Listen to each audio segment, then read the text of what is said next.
Good afternoon, good evening, good morning, depending on where you are in the world. Welcome to Raising Excellence, the most important 90 minutes of your day. Hello, I'm Michael, the MC and Opportunity Ambassador for today's show. And today's show's title is The Secret to a Pure Heart. With me today is my fabulous co-host. We've got a full house. Let me start with Agnieszka, our psychosomatic illuminator. Hi, everybody. Willow, our trauma consultant. She's muted. Willow, are you there? Still muted. Yeah. Nope. She's probably saying nice things while she's muted. You're muted. Nope, Yeah. you're still muted. On Zoom.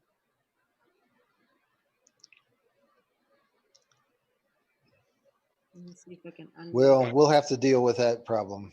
And we've got Dennis, the freedom facilitator. Maybe we can. Oh, I see Willow's back. We got Willow. Yay, Willow. No. Let me translate for All right, Dennis. Greetings and blessed love, people. Willow said she was going to do the sign language today and challenge us to lip reading. She was fine a second ago. What? So she was, I'm just translating, she just shared like how to make $1 million in 5 minutes. And yeah, thank you all for listening. And there you have it. What else? Agnieszka, Yeah. you're the one that came up with this. Oh, there's, well. Sorry, my whole screen froze. I was just frozen. And so you guys, I guess, could see me, but I couldn't see you. We could see you, but we couldn't hear you. But Dennis provided nice explanations of what you were saying. So we were. Yes, I heard it all. You read my lips. You just, knew exactly what I was saying. But hi, everyone. Sorry. Agnieszka, the topic today is the secret of finding a pure heart. No, you don't find it. It's already delivering a having. Yeah. Keeping it. Yeah, having a. Scrubbing it. Getting the diamond out of the dog shit. You know? No. I don't know about that. That's not the saying. If your spirit or your self-confidence or your sense of self is a diamond, and throughout your life as you go through the different stages of growth, people are like telling you no this and no that, and you couldn't do this and you shouldn't do that, and that's not right, and oh, that you can't do that, who do you think you are, and all of these things. You know what happens? That's all the dog shit, and it gets stuck on the outside of the diamond, and then you become an adult and you have to get a really sharp knife and you have to carve the dog shit off the diamond, and then you're fine. I'm still lovely. carving. That's lovely. Beautiful pictures there. That can also be explained as a pillar of light, but I thought that was just not exciting enough. I mean, you could have gone with the old diamond in the rough metaphor. No, the dog shit. It's not actually my metaphor. It's my mentor, Carol Maureen Friesen's metaphor. But I like the dog shit. It's very visceral. You can smell it, you can touch it, you can feel it, It's not like something diamond in the rough. Who's ever seen a rough diamond? That's a rare thing. You have to go to a museum or somebody, I don't know, a prospector's house. Okay, fair enough. Prospecting is for gold. Actually, I think there's a story. It's called the Acre of Diamonds, and I'm trying to think of the guru that used to tell this story. I read but essentially the short version is there's a guy that he hears a story about diamonds, and so he sells his place and he goes on a journey to find diamonds, and he never finds diamonds. He goes everywhere, climbs the mountains, goes into the caves, goes all over the place, and eventually he just loses his mind and throws himself in the river and drowns himself. And meanwhile, the guy that bought his property is out, watering his cattle or whatever, and he notices something that's kind of glimmering in the water, and so he picks it up and finds out that the whole place is loaded with diamonds. And it was kind of along the same lines as that, like the pure heart is always within us. It's just a matter of us being able to identify and, you know, kind of get away from the obscurations that a lot of people have, you know, like what Agnieszka says with the dog shit, is really other people's kind of opinions and comments and all that other stuff that kind of obscures the pure heart that we have. But Spirit, the strength of spirit. Yes, Dennis. yeah, Yeah, it's looking for something all over the place, and then realizing that, you know, like you said, the acres of diamonds were right in your front yard, or the pen you've been looking for, you know, you stick it, you know, behind your ear, and you're looking all over the house for it, or the glasses, you know, you couldn't find, you know, you just you had them on your head all the while, and we're looking for, you know, so many things in the, even in the material realms, and, you know, nothing wrong with that still, but then, you know, so at a certain point we realize, wow, everything actually that we looked for is right there, you know, right with us. The heart, the purity of it, the, you know, it's all right there. We are all of that already. We just have not, you know, been able to see it.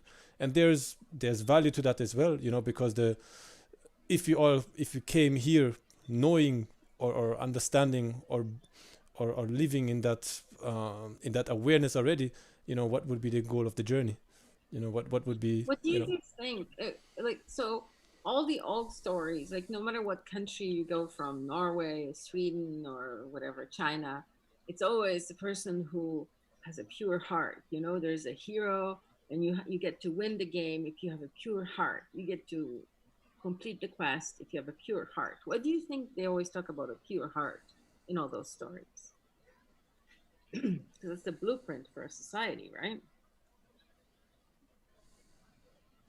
well, the heart center, speaking from, you know, the yogic tradition, is the energy center that's right in the center, in the middle of your being. Point You of know, balance, yeah. that's where you're seated. You know, that's where um where maybe the most of who you are is seated. You know, so it is said it's in between the upper and the lower energy centers, and it also stands for, you know, the emotions. The heart is, you know, for women, that's where the breast is, which is, you know, loving, that love energy, that caring, you know, embracing. That's where you embrace somebody, you hug somebody, you know, it comes right from there. To open the heart center, you know, there's exercise on the physical level, you know, there is, you know, on the mental level, on all levels, you know, you can work on opening that center, on you know, letting the flow, letting energy flow right there. So, and to be pure there, to me, oh, we lost somebody right there. To be pure from that center, it means to be, you know, pure, pristine, to be untainted by, you know, by anything that is not that pure love, you know, that love that and I don't mean like romantic love. I mean that love which is where we come from, which is where we go back, and which is what is all over the place. So if we can channel that, if we can let that flow through us, and if we can unveil and uncover that which we are already, and make it not and let it not be tainted by, you know, droppings of canines or anything else you can imagine, then The purity, the pure love for the human, for our brothers and sisters who are human, that kind of love, right? Agape. for all that is right, for creation, which encompasses like human beings, nature itself, which we are a part of, you know, everything that is. If you can, you know, if you can have that love sense, I almost say, it's not a sense, more than a sense, but if you can be that, and then it doesn't matter really what happens, you know, or what we do, but if we can do it, and if we can let it happen from that point, then that is a true point of balance and of harmony. You know, that ability of finding harmony in whatever happens, you know, whatever whatever law they say is in place from today on in Central Europe or wherever it be, you know, whether sun shines or rain falls, you know, it is, you know, it is the ability to say in every moment, you know, life is good, you know, to be grateful for that life that we have, for the life we're living. Yes, yes, be grateful. But what do you think? Okay, so somebody with a pure heart. So in those stories, and I'm thinking of all different, like Norwegian, German, whatever. Um, there's somebody who's crafty. There's somebody who's successful. You know, there are often three brothers, right? And the one brother is very good at everything, and the second brother is very successful at his studies. But it's Super social. this simple-minded brother, the one that always helps everybody, would give the shirt of his own back to person in need. That's the brother who's the successful one. That's the one who wins the whatever quest. Why is simplicity? Maybe in those old stories, not necessarily the ones in the new stories, because I think there's, there's a pure heart represents, I think, compassion, like always having compassion, always having empathy. And certainly, like the stories that we're told and the stories that most people embody these days are one in which fear and hatred are constantly being, stimulated. So like it's always someone against somebody else. It's always the oddities of the other person versus even our own. So like the taboos and stuff that we have that we don't want to admit to anybody, all the weaknesses and so forth that we have that we don't want to really bring forth, all those vulnerabilities and all the vulnerabilities that we have that we don't want to admit to because it potentially could make us a target because other people see us as weak or vulnerable. But it's just So those are, I think, those are all the things that are being broadcast. Because the stories, the archetypal stories, haven't changed for thousands of years. The folk tales, right? They're the same over the centuries. And the story of, oh, let's make fun of the weak or whatever, that's just a more recent thing that doesn't normally happen. That's what he was saying, is like that's not what's filling the stories that are being passed around these days, not the newer stories. Because I also had something to add to that. Another thing is people think that like pure of heart means that one person who's willing to bend over backwards for other people, when in reality some of like the kindest one of the kindest things you can actually do for someone is to show them what real boundaries look like. And it's not easy. It's not being like the bitchy person and being like, no, I'm not going to help you because you know, but it's like, no, I need to take time for myself. I need to care for myself and show you, be an example of what like it means to be able to be pure of heart. Because a lot of like the good, the innocent people, they're often walked all over. And that's where you get these stories of like, don't be the nice guy, don't be the nice person, because you're going to get walked all over. And you see, that also is part of what's going on, right? Because there's a big lesson in that. There's sometimes it is very revealing if you give yourself that openness and that perceived weakness, and you let somebody walk over you, so to say, because that reveals very much where the other person is that walks over you, and sometimes the biggest lessons are in that. Maybe not for yourself, because maybe for myself as well, if I let somebody walk over me, that's like, wow, maybe that's for me to learn to let them do their thing and to not try to hinder them and not to try to teach them a lesson, because maybe it's not in my place and not my time to even do that, or not my position to do that. And by letting them walk over me, sometimes that's the lesson needed for them to learn, oh wow, I really stepped on your toes right there, oh I'm sorry, and then they can self correct their path. And maybe it's a lesson for a bystander who sees exactly that and who can then judge and discern for himself or herself, who is right and who is wrong, and whom they want to associate with. And like, since I've oftentimes bounced it back with a capoeira situation, oftentimes there would be a situation in the capoeira hod, in the capoeira circle, where somebody, let me say, like brute or brutal, does something, kind of like out of the rhythm of the game and out of context, and might do a technique that's really brutal, or that's just over the top, and that was not the time to do that, maybe throw down somebody or kick somebody really hard that is, much smaller, much weaker, or throw somebody down with excessive force. And then although, the other person might have fallen down or might have gotten a blow, which is technically a point, although we don't play with points, but still everybody will perceive, wow, all right, he got the takedown, which is kind of one of the goals of the game. But at the same time, he did it really brute, and he used brute force and not technique to do it.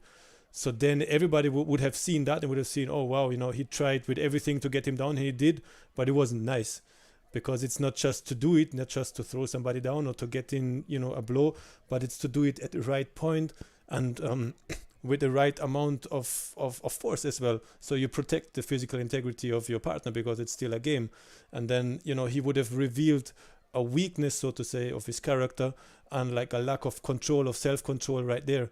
And then that would have been a teaching for, everybody who is aware and witnessing that scene.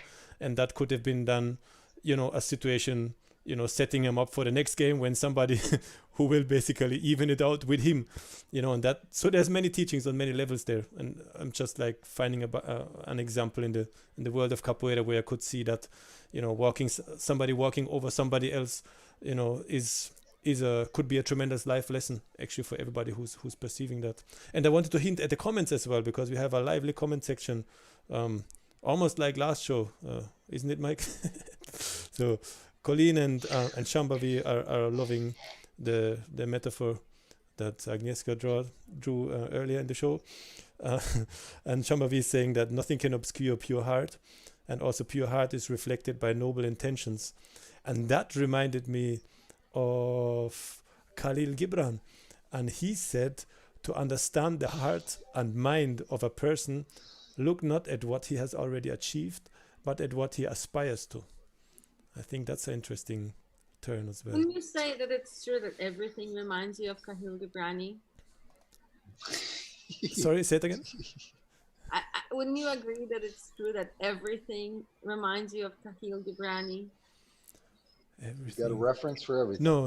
In the beginning of the show, when you told me about diamonds and this other thing, then I didn't think of him.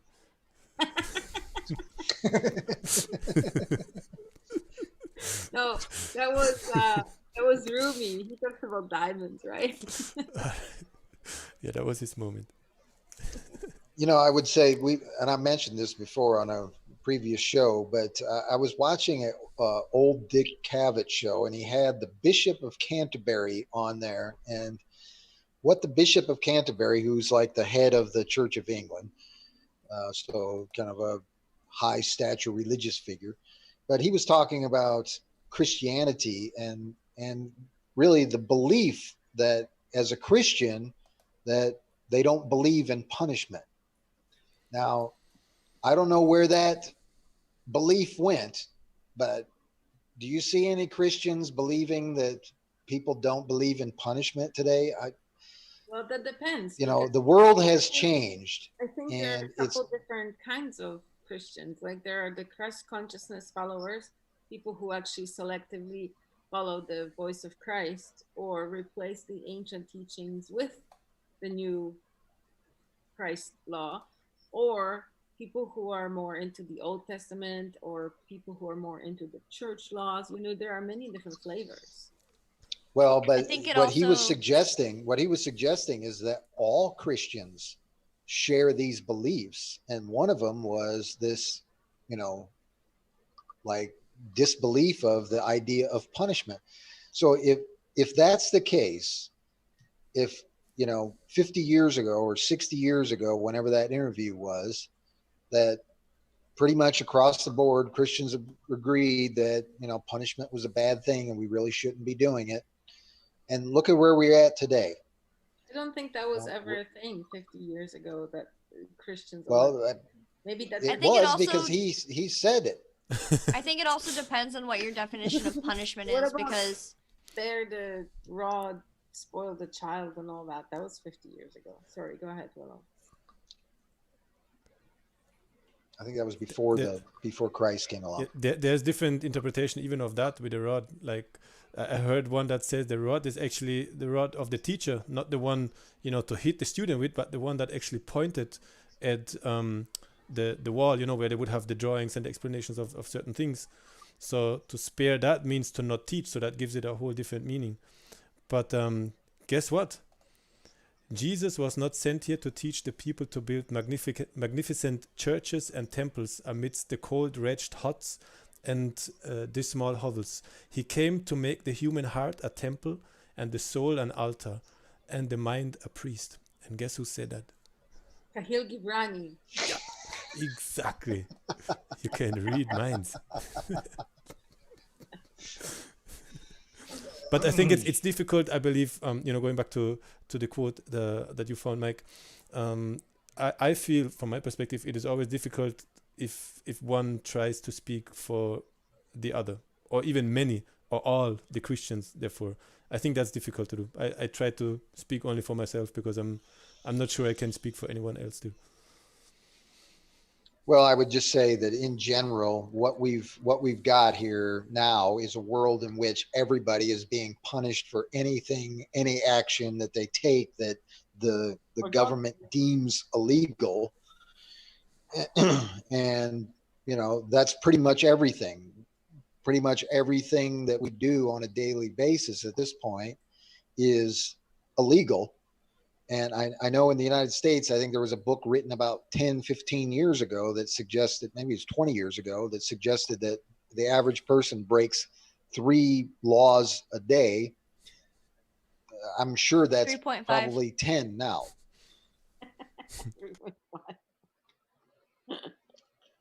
But the bottom line is that, like, without that belief changing, things wouldn't have, probably people wouldn't have accepted the world that we have today.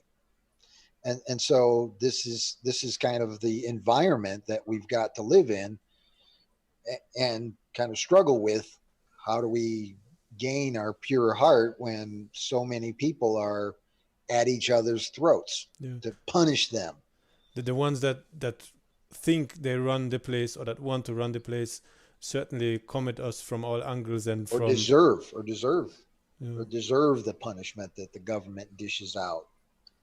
And they come at us from many angles, and they have been doing so for many years and decades, and maybe even centuries. And the religious angle is certainly one of them that has been heavily, subverted and like turned around and turned against us. And yet when if I hold myself accountable to my own words, saying that if the physical being, the physical reality that we're in, if our physical being is the least of who we really are, then anything pertaining, to that physical being, by extension must also be the least that really touches us potentially. Of course, it hurts, and of course it restricts us, having to wear, stupid mask and having to, live under the circumstances of government, of other people trying to run our lives. But then maybe, and it's a punishment for certain, but maybe we can shift the perspective and also say, wow, if that's really getting so bad and so crappy and we can't really do anything about it. Richard quotes Stoicism almost, which says, that which you can't change, don't worry about it, because it would make a difference anyway. And to worry makes your life worse, at least, for sure. And then if we can then maybe it's an invitation for us to shift away even from so much physical awareness, because if you can't change it, and I'm not saying not to try to change it and not to to do the right thing on the physical level as well, but it means also to to kind of step back and look on the inside, look on the on the heart. We're talking about the pure heart, like, all right, like if the physical is challenged in that way, how can I focus on my heart? How can I bring energy there? What can I do on that level? How can I connect to people around me, like on that emotional level? How can I connect to their hearts? How can I free up my heart? How can you connect to yourself? Because see, we're always scattering ourselves outside. Oh, how can I connect to people? Da, da, da, da. But in reality, when you're living from your pure essence, you will connect with everybody, right? It is us that we need to discover, and it is our own pure heart that we need to cherish and protect, and and not let that be tainted by what's going on the physical level. Not let the system's dog shit to pull up, stay in your diamond. More dog shit. Start carving it away. So because if purity is right there, like, and if that is the original purity that we have, like, who can taint that? And if we are aware of that, and if we're not letting anybody taint us in any way, that who can? Who has the power to taint us in that way? Only the one who we let. There's one who manipulates, and there's the other one who has to have like an open guard, and and let things come in. You can only get attacked if you open up yourself in the first place.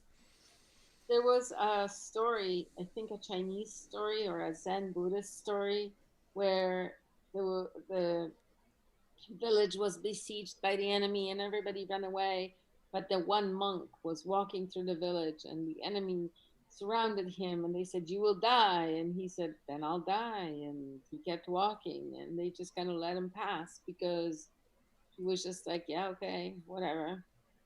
You know, just the attitude of bravery but without arrogance.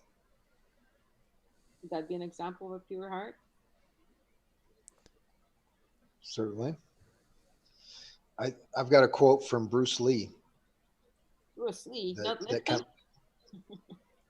not Bruce Lipton, Bruce Lee. He says, "It's not the daily increase, but the daily decrease.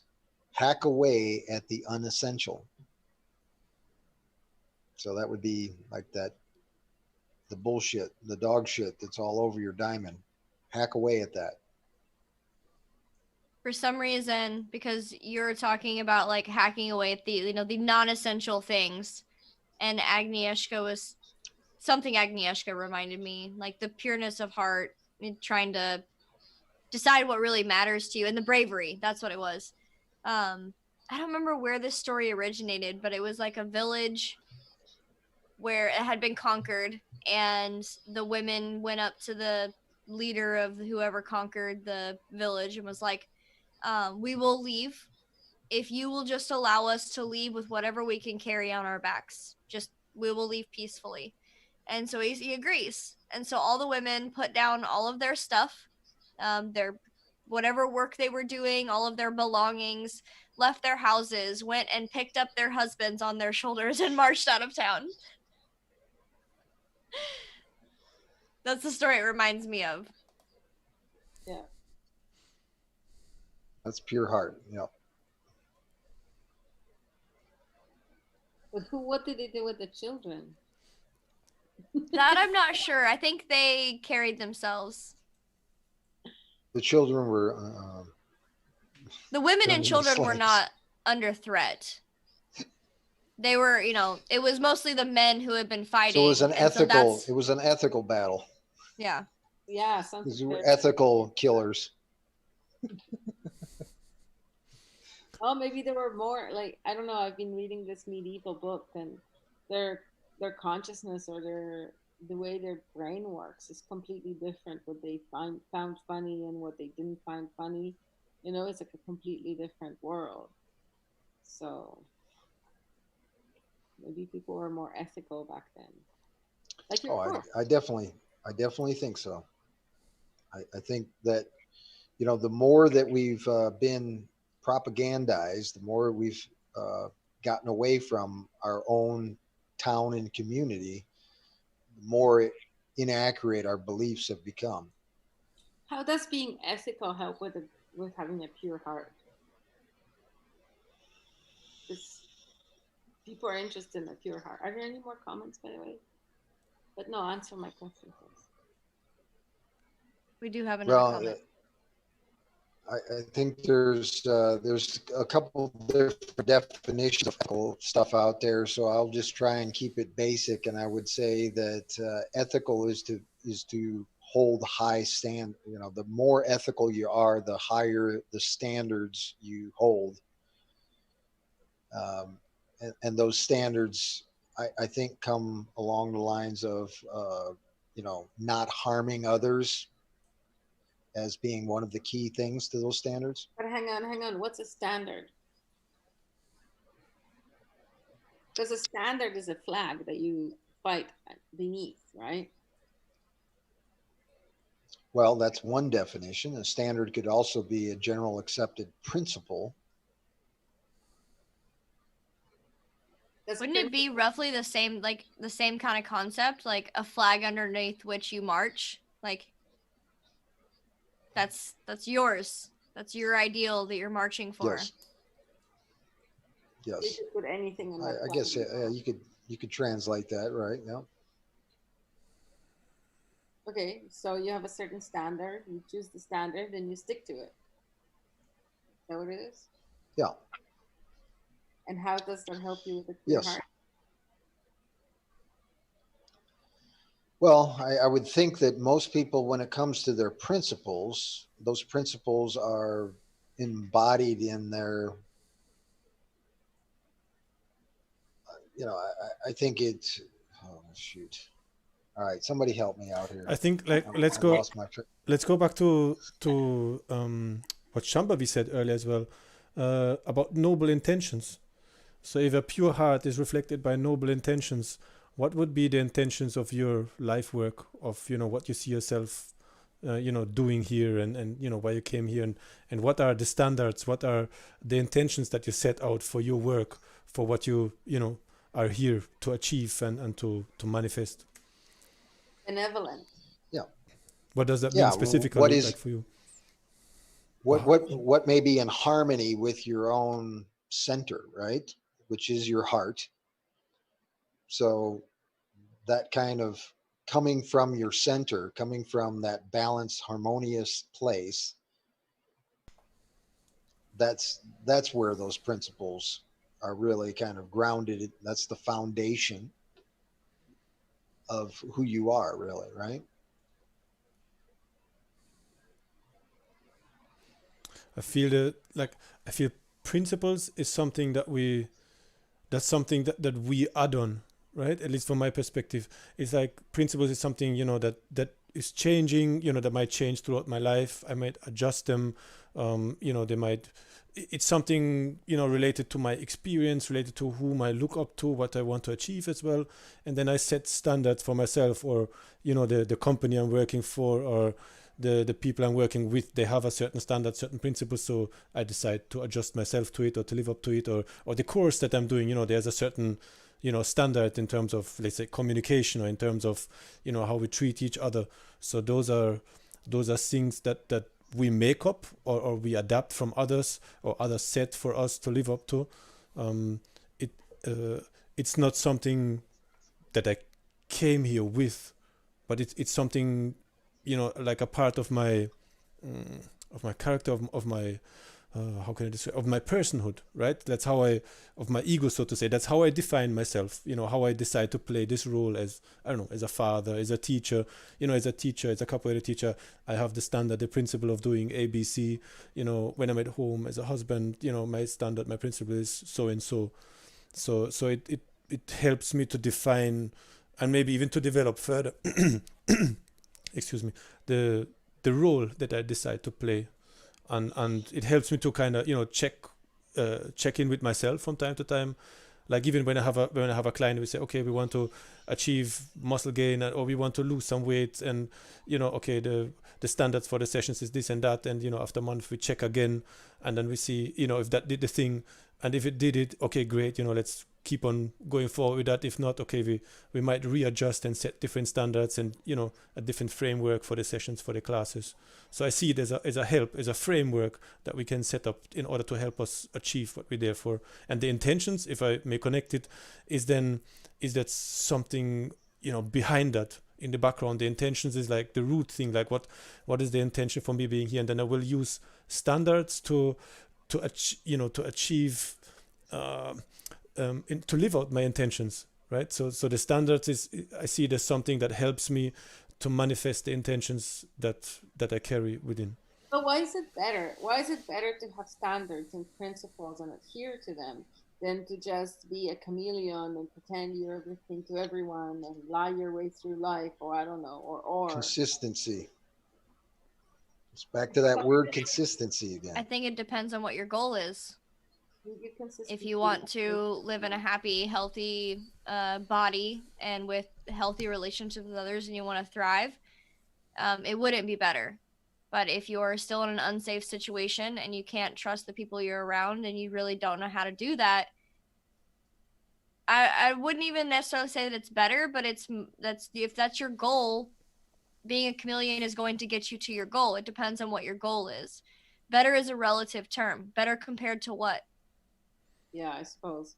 I feel. Well, but those things are like trust and reputation, because trust and reputation are things that uh, are how we leverage people's understanding of the value that we bring to them.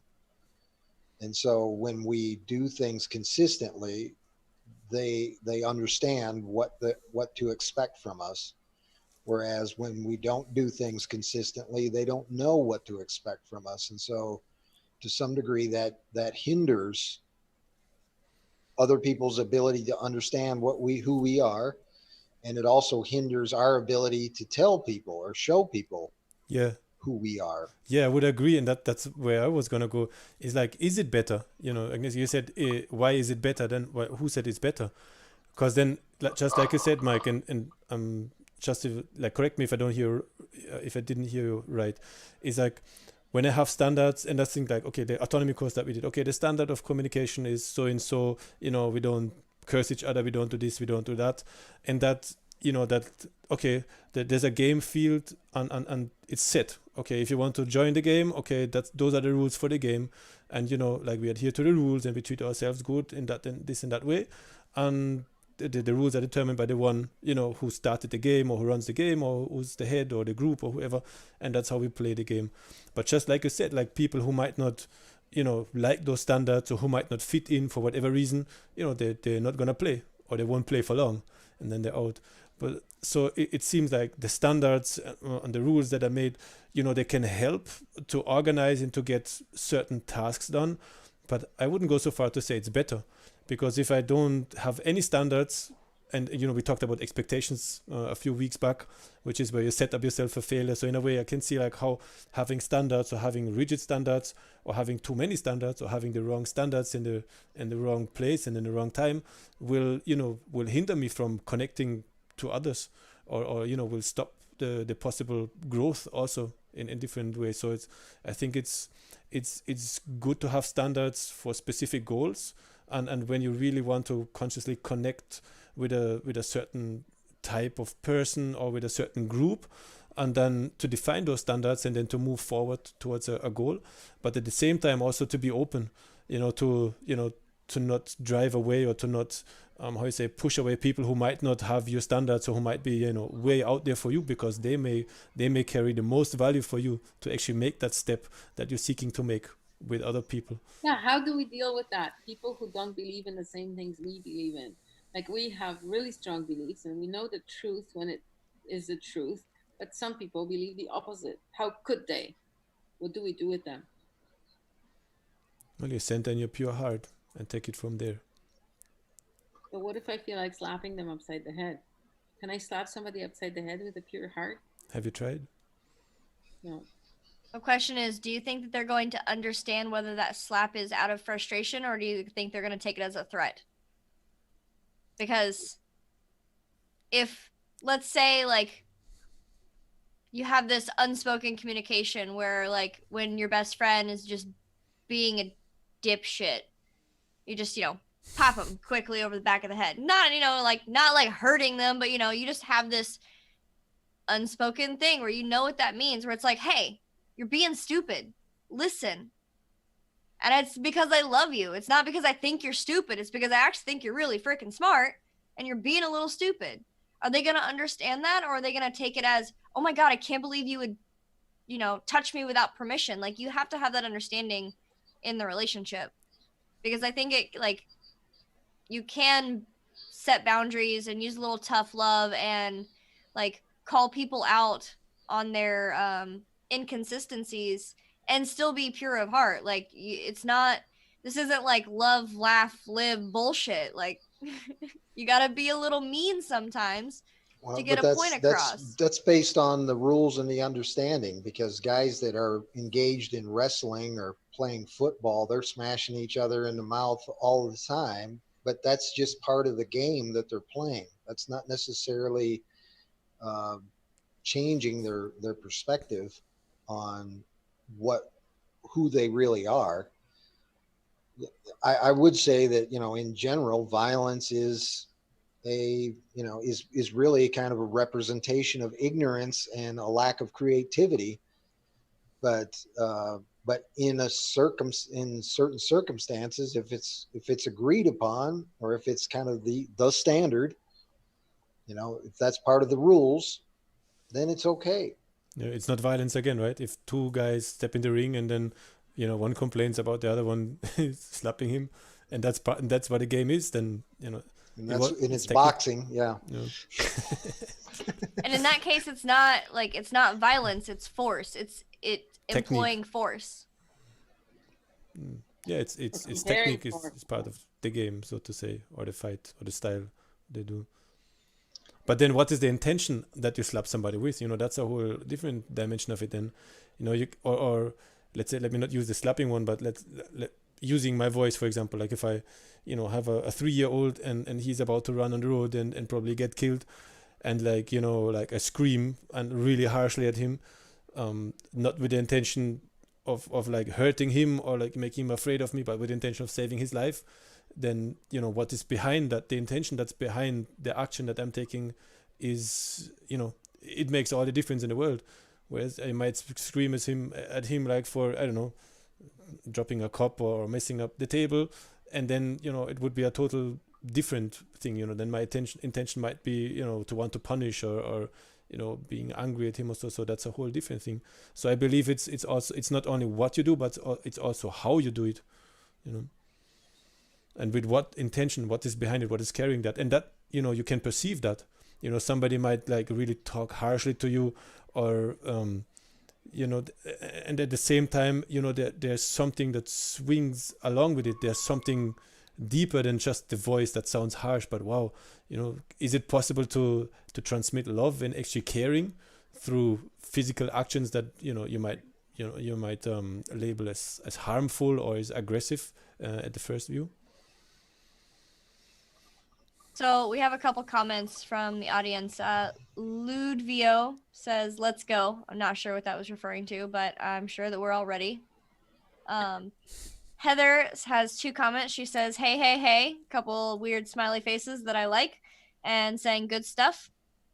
Also, she just commented, "It's so wild when you guys hit on the things that I have been pondering or thinking about and discussing here and there." And I like that too. I like that our audience is touching on the same thought processes, and we're thinking along the same lines. Zelmar Dita just commented and said, "Isn't violence precursored by anger and how you handle that anger?" And as Richard in Autonomy says, what is it? Aggression always precedes violence, or frustration. Frustration always precedes aggression. That's what it was. Yeah, I would agree that your anger and how you handle it definitely precedes any kind of violent situation. Yeah, and I think that's another thing is kind of the mindset that we have, because like people that are traumatized, people that are in a fight or flight kind of mode, are essentially not thinking people. They're acting primarily from their animalistic nature, and to some degree that's not really the human element. That's just the basic nature element of like self-preservation. Instinctive. But in many cases today, we know that most of the things that we fear are irrational things that aren't really dangerous, and so our actions in regard to violent behavior driven by anger or fear based on something that's irrational is just really a lack of intelligence, or a demonstration of ignorance, or a demonstration of fear or doubt. What was that acronym for fear? False evidence appearing real, or something like that? Yeah. I don't know if I agree with that statement, because... Well, I mean, if there's a tiger chasing you in the woods, it's not false evidence. Yeah, that's what I mean. Like, fear is a signal. It's the primitive part that says that rustling in the bushes, that could be food. Or it could be something that can kill me.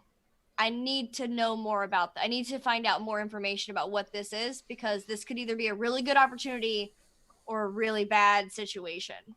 This morning, when I was walking the dog on the street next to the jungle, there was this huge rustling in the jungle, and I was like, I was wondering what's gonna come out, and nothing came out. It was like a big animal went, and then I don't know. Yes, rustling in the bushes can be very scary.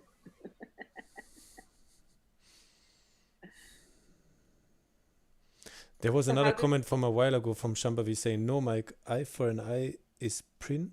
I'm not sure if I get that. primitive? Prin, the word prin, I don't know that word actually. P-R-I-N, or is that maybe misspelled? Bryn? Yeah. Is that a word? I'll have to look that one up because I don't know it. I don't feel too bad then. Yeah, I don't know what that means either. Shambhavi, please explain. When you have Maybe time. No rush. She hit the enter button too soon. Principal? Oh, principles, yeah.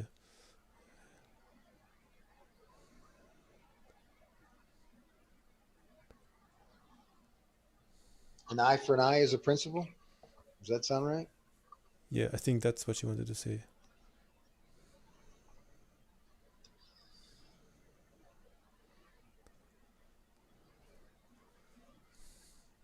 Well, I would say that's that kind of that punishment mindset. I don't necessarily know that, like, in a lot of cases, and I think this is one of the things when it comes to understanding people's intentions and then people's inadequacies in regard to their weaknesses and the fears, doubts, and ignorance that leads to a lot of misunderstandings. That in most cases, when we have conflict, it's misunderstanding. It's not a real difference. It's a misunderstanding of a difference that leads to bad consequences 99% of the time. So there again, it's kind of that idea of a pure heart. A pure heart is one that kind of understands that in most cases, a conflict is a misunderstanding. And so, like, being able to, like, step back from that and not say, well, you just stabbed me, so I've got to stab you now. It's like, oh, you stabbed me, but you thought I was a burglar, and no, I'm not a burglar. I'm your Milkman. long lost uncle or something.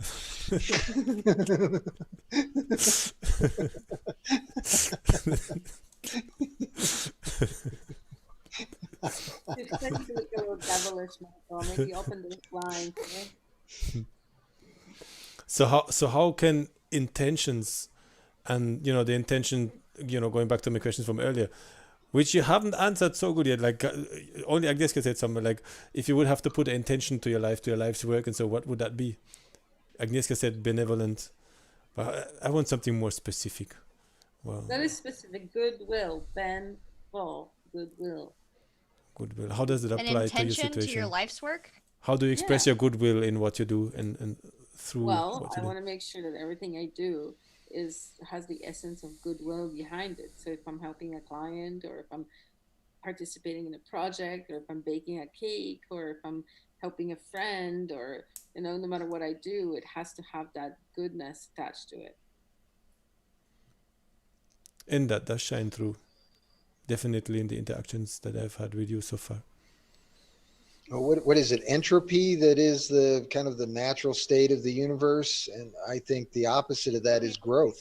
So I would say that growth is kind of the natural state for humans.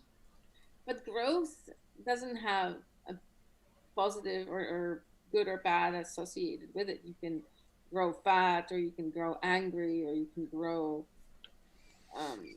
like a growth in awareness. Michael, do open your blinds. You're looking really dark. Shambhavi is saying conflict is not misunderstanding, it is a lesson. And that's funny because I thought along those lines, but I didn't say it because I thought it didn't fit. But I thought, like, that can still be the same thing. because conflict is really, that's something, oh wow, like it points at something that's unresolved within ourselves, right? So it's like, wow, if even if you perceive, the other as being the other with a knife, like trying to stab you, like uh, at the first view, it's not, that has nothing to do with me, but it does, because he's trying to stab you and not, somebody else. So if he's coming at me and with a fist or whatever, if I never seen him before, like I can kind of see now how, and I will look for something within me that would have, given that opening, or like try to find something within me, and if possible, find something within that other person that connects, or why did that happen, why those circumstances, what does that do with me, how does it relate to my path? Because I don't see, his path is unrelated to mine, because obviously we're crossing in that kind of in that exciting way, if I may put it like that. So there must be something to it. So it's like excitement that creates excitement, and to want to find out, what's going on there, what's happening there. We have another question from the audience. Go for it. My goodness, Nita's- we are on fire today. I'm loving The it. audience. This The makes audience the is on whole fire show today. go so much faster when the audience is asking questions. We're all sleepy. Nita's asking, wouldn't a pure, well, I think she meant, wouldn't a pure heart require a heart of forgiveness? And I think she's also correct, because you can't, like you were saying, like you can grow resentful, you can grow full of hatred if you're gonna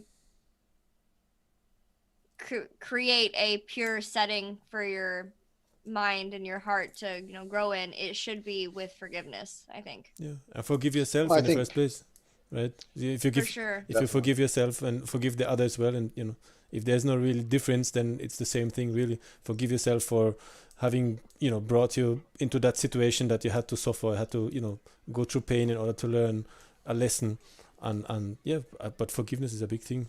I'm on page with that. Well, I think that speaks to that consistency too, because like if we make a mistake, the idea is really not to continue to make mistakes, but learn from the mistake and grow from the mistake.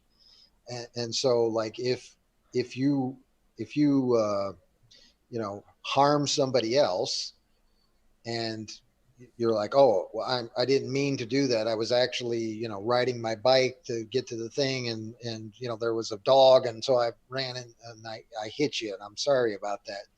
But that's a mistake that happens. But then learning from that is how we return to consistency, which is consistently, if we're not harming people, we're not harming each other, then we're demonstrating, I think, a pure heart. Is that not true?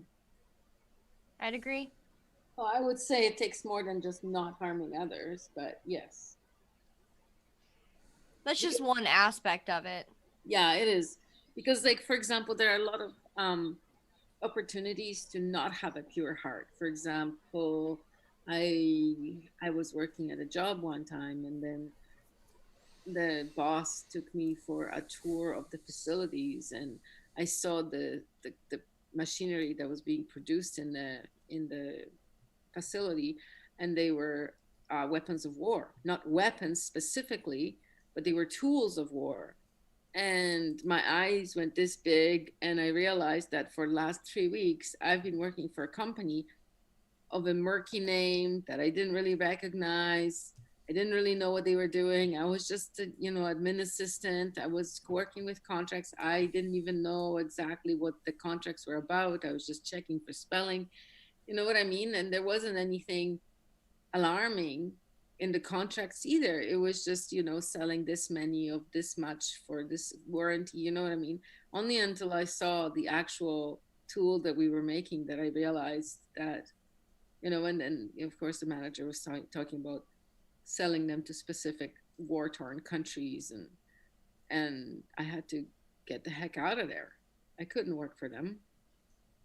It's not. But that signifies a greater awareness. So once you were gifted or understood a greater awareness, then you had to reassess, what your actions were in regard to value or harm.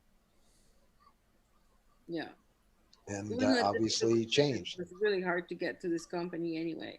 But I went from being really hungry and saying, okay, I really want to get some money and get a job, to working for this temp position, and 3 weeks into it, walking away from it, saying, I'm not that hungry. Maybe I was no longer that hungry, but yeah. Hmm.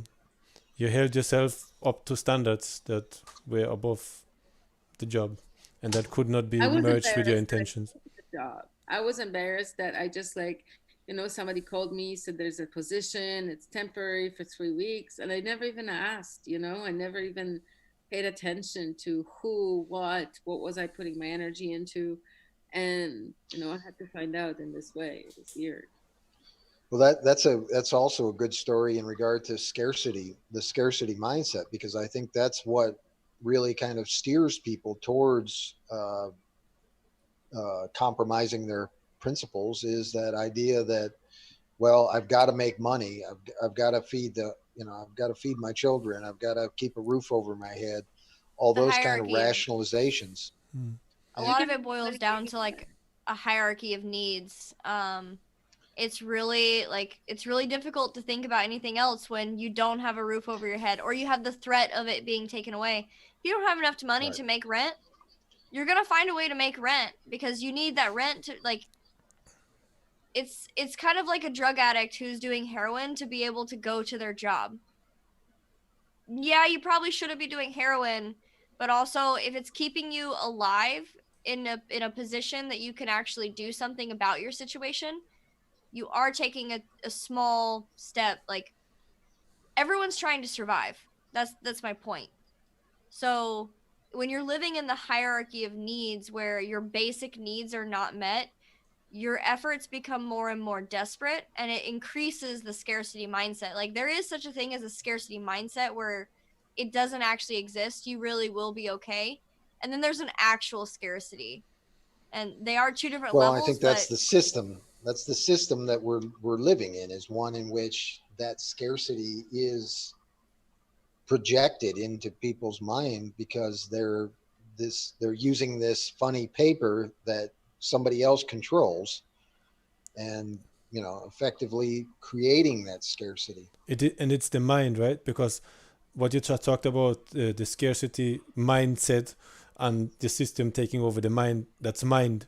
That's the system Program. infiltrating, programming, reprogramming our mind in a way that it takes over and that it overshadows the heart, which is the theme of today. So if our mind takes over the reins and runs the heart or runs the show, so to say, and we cannot balance out the mind, the heart, and the intuitive center, the gut, so to say, and we don't have those three aligned, but we have one taking over and the other two being disregarded out of fear, out of the primitive state of fight and flight as well, the intuitive state, then it's unbalanced. And so the challenge definitely that I see is to bring the heart back and to give it its place, and to put the mind back also in its place, because the mind definitely, our intellectual capacity is enormous compared to other forms of life that I've came across so far on this planet. And so if we use it to its ability, then that also means to restrain it at times and to not let it take over, and let scarcity, fear, mind-based fear basically take over our the view that we have on the heart, and the potential that the heart has. So we should have the mind. Yeah, the mind should say, okay, it should process the information that we have, and then we should also connect to our gut, to our intuition, check back there, which is happening in the first place anyway. And if that's okay, and then we should see if that the outcome of that like matches our intentions that we have and matches our heart, our emotional energy. And if the three of them say yes, then then let's go ahead. And if there's any discrepancy, then let's look deeper into it and let's see what's going on there. Well, I think this also speaks to a couple other things that we've talked about in the past few weeks, in regard to like our ability to sense things. And really, I think we talked about the 12 senses and the idea that some of those senses are things that relate to things like our own ability to have like community, our own ability to express love for our fellow man and our, the people around us in a way that kind of facilitates us getting the things that we need regardless of the situation. If we're working together as a community or if we're working together as a tribe, then really there's very little that the external forces can do, other than present kind of the environment. But even in a harsh environment, people working together can overcome whatever that situation is. And so in a lot of cases, like the way that our senses have been diminished, we have kind of been put in a situation where we think that the only way that we can put a roof over our head is to go to a job and collect money that then is exchanged for that roof. Whereas we could just be working with each other, kind of like the Amish do. They don't really worry about money. They just, if there's people that don't have a home, they build them a home, and they become part of their community because they built them a home.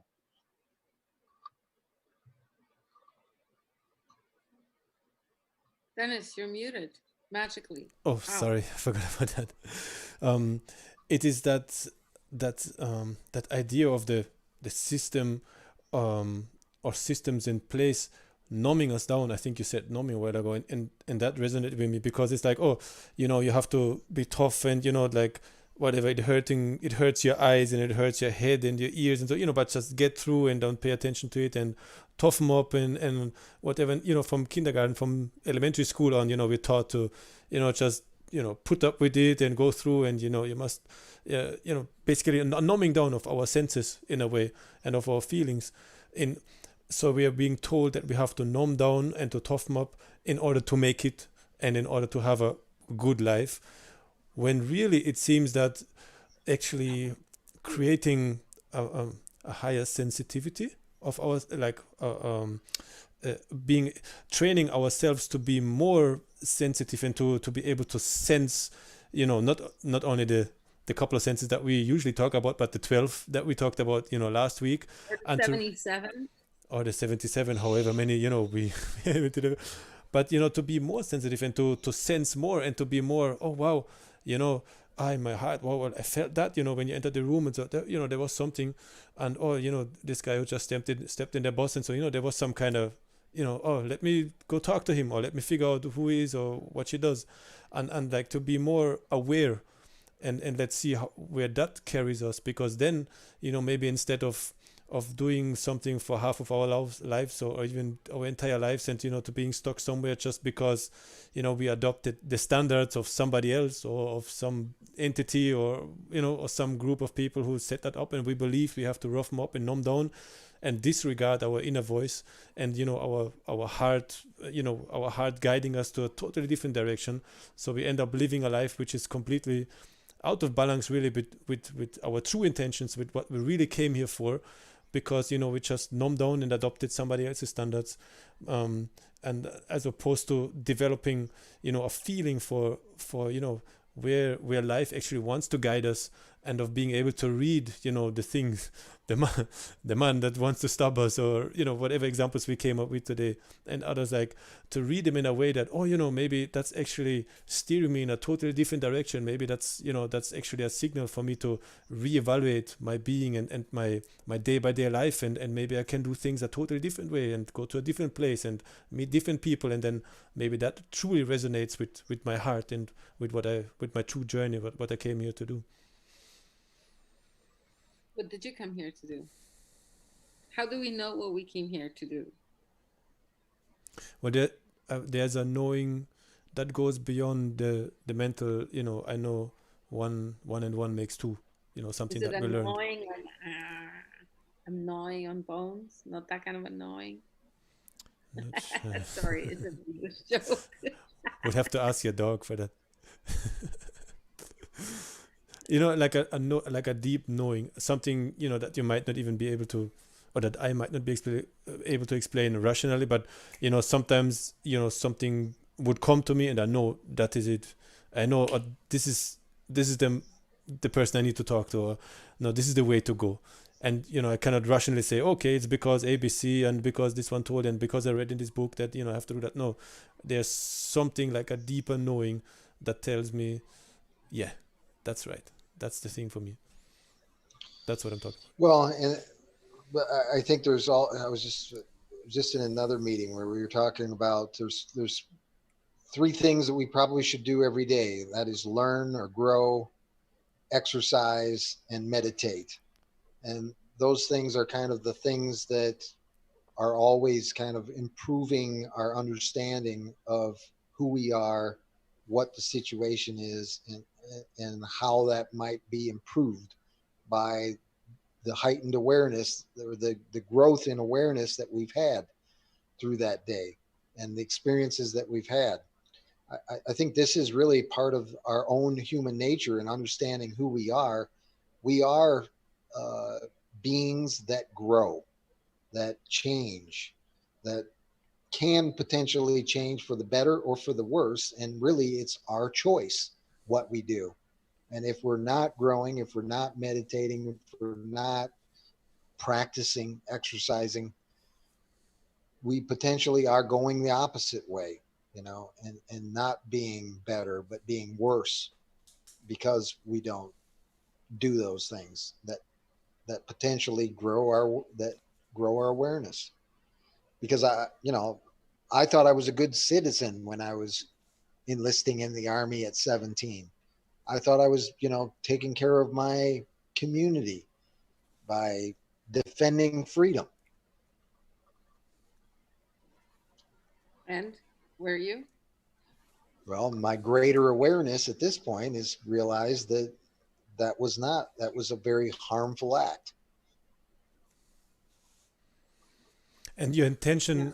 the intention that you had back then when you joined it, fighting for freedom, and so you could not do what you did back then, being in a different place today.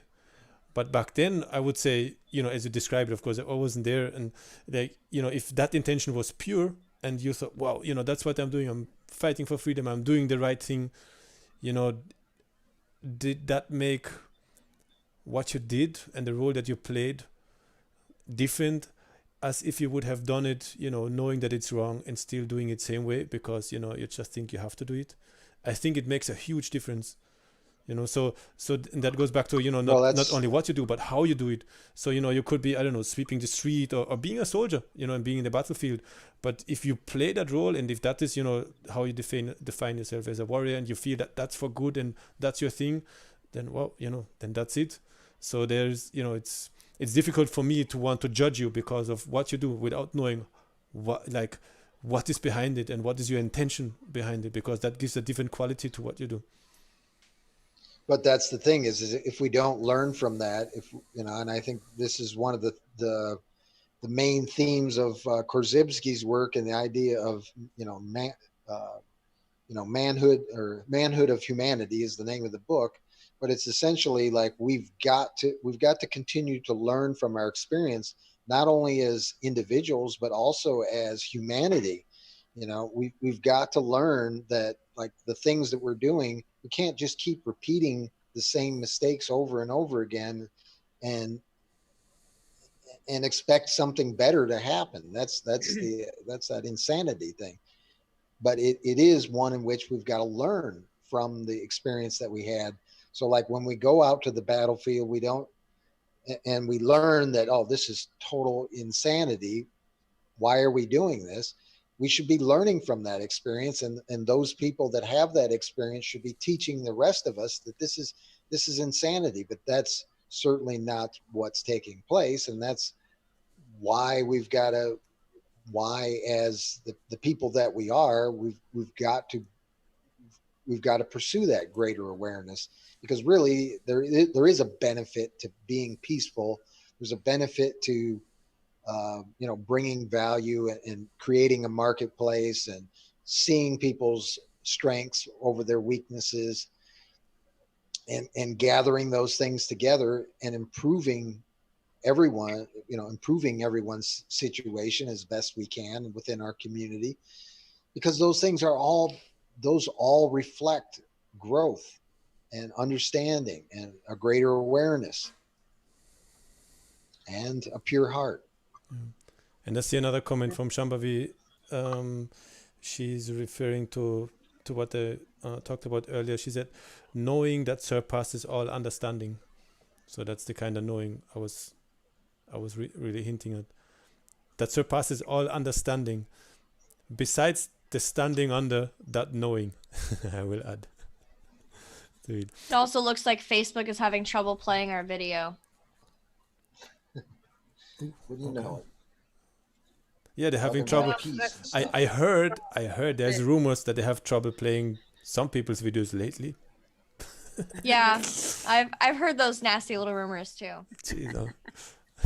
I even saw like this this segment like of a court session, but I think we talk about that after the show. Anyway, but I just was remembered of a. The show is almost over. We need to close it out, and then we can, talk uncensored. I just 5 minutes. Yeah, like we talk censored on here, anyways. I just remembered somebody saying, and the prize question is you can win like a toaster or a washing machine if you pinpoint who said that. And I'm paraphrasing. It might be one or two words away from the original, but it's more or less like that. It says, I did not come here to fight the flesh and blood, but spiritual wickedness in high and low places. Khalil Gibran. Nope. So far. It's Bob Marley. I'm just going to say Khalil Gibran every time you quote anybody. See there, I throw in some seasoning for you. It's Bob Marley in one of his songs. I actually don't know exactly which song, but I still remember. I've got another Bruce Lee quote. To know oneself is to study oneself in action with another person. How's that? That's a good one. It's interesting. I'm really jealous that you're eating like actual coconut out of a coconut. On air. Show us the coconut. See how much is left of it. Actual coconut from a coconut. That's so cool. I pretty much finished this side. I'm gonna teach you a trick to the end of the show. See here, like if you have the actual coconut in front of you, you have to spot the two eyes in the mouth, right? No. Like no. There's 3 dots on it. So 2 of them are the eyes and 1 is the mouth. The mouth is the one that's soft. If you stick into it, it goes right in. Yeah, exactly. So if you go between the 2 eyes and then you go like that would be what, 90 degrees up on top. Yeah, and where's the 2 eyes at? Are you talking when the green is still on top or when it's brown? No, you see it right there. You see there's 3 dots on it. 1 is soft, that's the mouth, and the 2 above it is the eyes. And if you go like that's probably right here. Yeah, and if you go like 90 degrees, if you go between the eyes and you go up like a 90-degree angle, and you hit it right there with a hammer, or you smash it on the floor or on the wall, then it will crack open nice and round. Huh. Right in the middle. Here's the total coconut. Yeah, they cut off the green stuff from the outside, and it's just the brown stuff on the inside, and then the white stuff is on the inside. Yeah. It came from the store whole, but they cut off the top. You came for the pure heart, and you got a training on coconuts. But they cut off the top so that we could like stick a knife in it easily. Anyway. What did we call that? There was like 3 different pieces to the coconut, the 3 different parts to a coconut. Ectoderm or ecto something, endo and meso. Which one is the hard one? The ecto. The hard one is meso because it's in the middle. I was reading all this statistics about coconuts earlier today. It was riveting. Mike was sitting there holding onto his chair. It was great. I used this TV speaker voice too. Botanically. Now that we've derailed the conversation into No. coconuts in I'm the gonna last I'm gonna hour. bring it right back. I'm gonna bring it right back because I once met Aris Latam, who is like a raw food guru from Jamaica, and he calls coconuts and drinking water from the coconut basically drinking the milk of nature's breast. Mm. So there you go. And the breast Oh, again and is the heart center, and you know you get the picture. endocarp. And that's why I love coconut water. So there are 4 layers, it seems like. There is the exocarp, which is the green stuff. There is the endocarp, which is the brown stuff. Then the exocarp is the green stuff on the outside. Then there's like a white fibrous layer that you make rope out of. That's the mesocarp. And the inner brown thing is endocarp, and then the meat is endosperm. Anyway, Interesting. I did not know that, but I know you can if you run out of. There you go. Follow it all up for me. If you run out of blood transfusion kits, then you can use coconut water for infusions as well. yes, we've heard of that already. Like the last 2 days, I don't know why it's been running around this house. That story.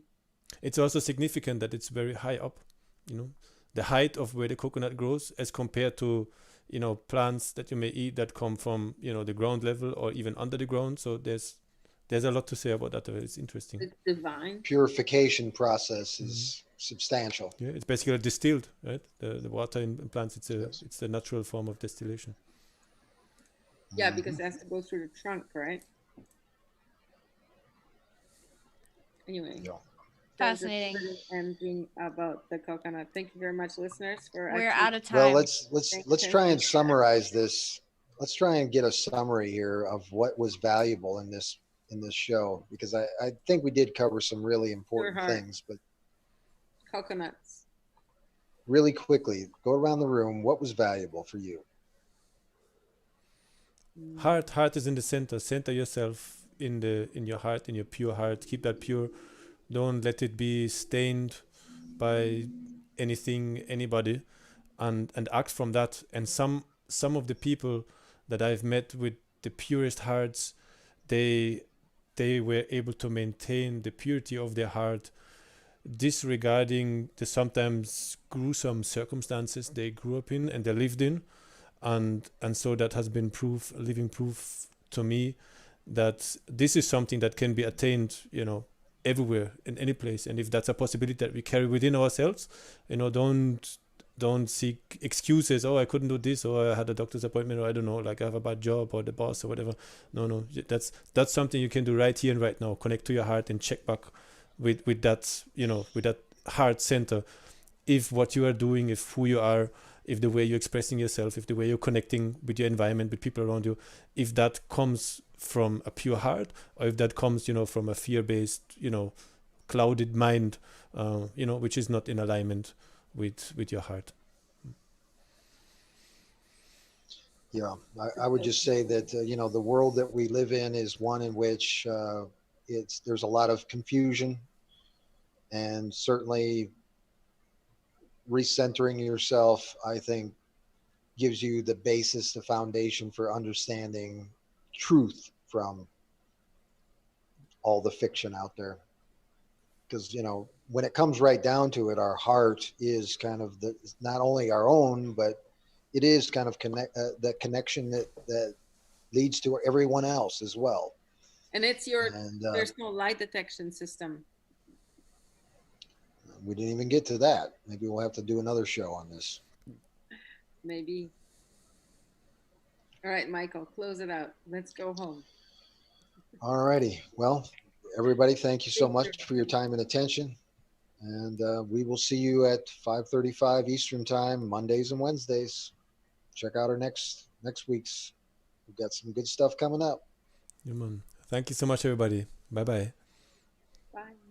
Bye. Bye.